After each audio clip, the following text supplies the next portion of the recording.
Dear friends, ساری دنیا کہہ رہی ہے کہ پریزیڈنٹ ٹرمپ سارے جو رول بیسڈ آرڈر تھا اس کو توڑنا چاہ رہے ہیں۔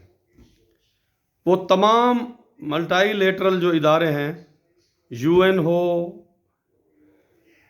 چاہے وہ ناٹو ہے، چاہے وہ گلف کوآپریشن کونسل ہے، چاہے وہ یورپی یونین ہے، اس طرح کے تمام اداروں کو وہ ناپسند کرتے ہیں۔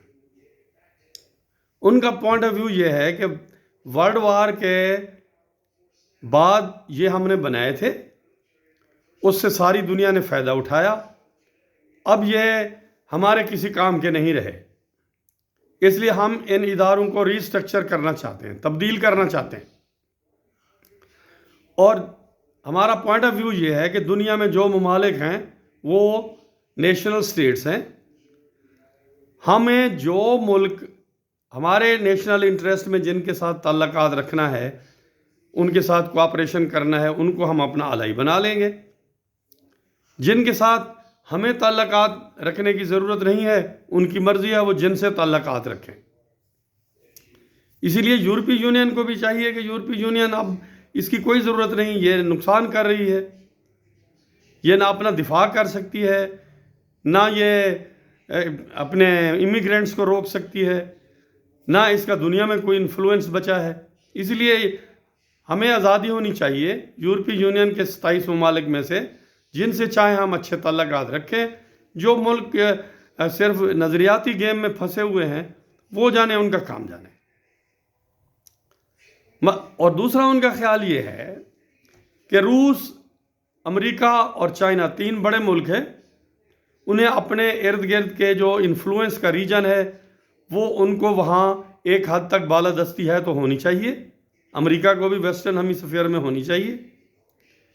باقی جو ممالک ہیں وہ جہاں جو جس بڑے ملک کے ساتھ وہ رہتے ہیں، ان کا جیوگرافی ہے، وہ اس کا خیال رکھیں۔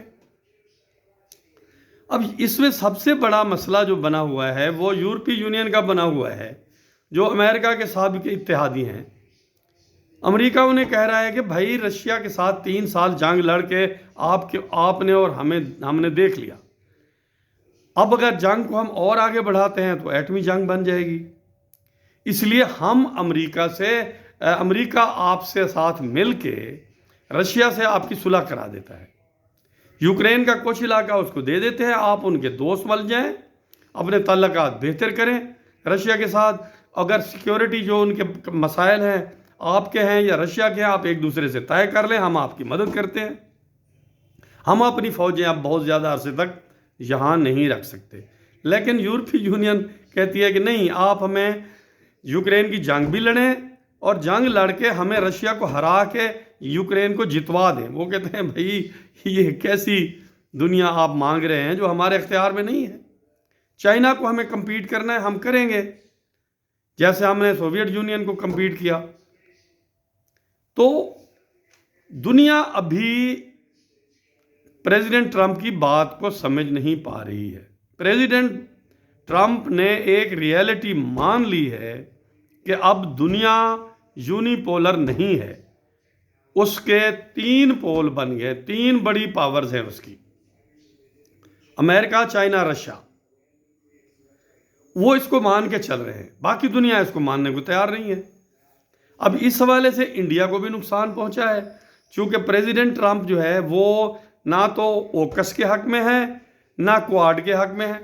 وہ جو انڈیا، امریکہ، جاپان اور آسٹریلیا ایک کوآڈ بنا ہوا تھا اینٹائی چائنا، وہ کہتے ہیں ہم چائنا سے خود نہیں مٹ لیں گے، اس لیے اگر انڈیا نے ترقی کرنی ہے اپنے بھروسے پہ کرے، ہم سے غیر ضروری مراعات نہ مانگے۔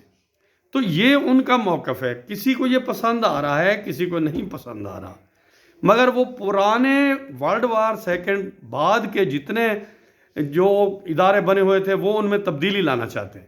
اور واضح طور پہ ڈیووس میں تقریر کرتے ہوئے انہوں نے کہا کہ گرین لینڈ ہم لیں گے، چونکہ ورلڈ وار جب ہوئی تھی تو جرمنی نے تو ڈنمارک کو تباہ کر دیا تھا، کوئی اہمیت ہی نہیں بچی تھی، ہم نے ڈنمارک کو بچایا۔ اور ہماری غلطی یہ ہوئی کہ ہم نے گرین لینڈ کا تحفظ اس وقت بھی ہم نے کیا، ہم نے ڈنمارک کو واپس کر دیا۔ ٹھیک ہے واپس کر دیا، اس کی حفاظت ہم کرتے رہے. اب ہمیں گرین لینڈ کی اپنی سیکیورٹی کے لیے ضرورت ہے. اسی لیے ڈنمارک کا کوئی کلیم نہیں. ڈنمارک کا تو اپنا تحفظ نہیں کر پایا تھا ورلڈ وار سیکنڈ میں، نہ اپنا کر پایا نہ گرین لینڈ کا کر پایا. اب یہ بات کسی کو پسند آئے نہ آئے، ان کی یہی لاجک ہے. تو تمام وہ ممالک جو جنگ کے خواہش مند ہیں، چاہے وہ اسرائیل ہے، چاہے وہ یورپی یونین ہے، وہ انہیں کہہ رہے ہیں کہ بھئی آپ اپنے نیبر سے صلح کریں. ٹھیک ہے، وہ جو جمہوریت والی دوستی، سملر کلچر، سملر سکن، وہ اس کو اہمیت نہیں دے رہے. ہاں، یورپ والوں کو یہ بھی کہہ رہے ہیں کہ آپ نے اتنے امیگرینٹ اپنے ملک میں منگوا لیے ہیں، اب آپ کی پہچان مٹتی جا رہی ہے. آپ ہوشیار رہیں، ریفارم کریں، اکنامک ریفارم کریں، اپنا بوجھ خود اٹھائیں، ناٹو میں اپنا خرچہ 5% سے زیادہ کریں. تو وہ تو چیزوں کو بدلنے لگے ہیں، بدلنے کی خواہش رکھتے ہیں. کتنا بدل پائیں گے یہ وقت بتائے گا، مگر وہ اس طرف چل رہے ہیں اور کسی کی نہیں سن رہے. تبدیلی کا بگل انہوں نے بجا دیا ہے، کسی کو سنائی دے یا نہ دے. Thank you very much.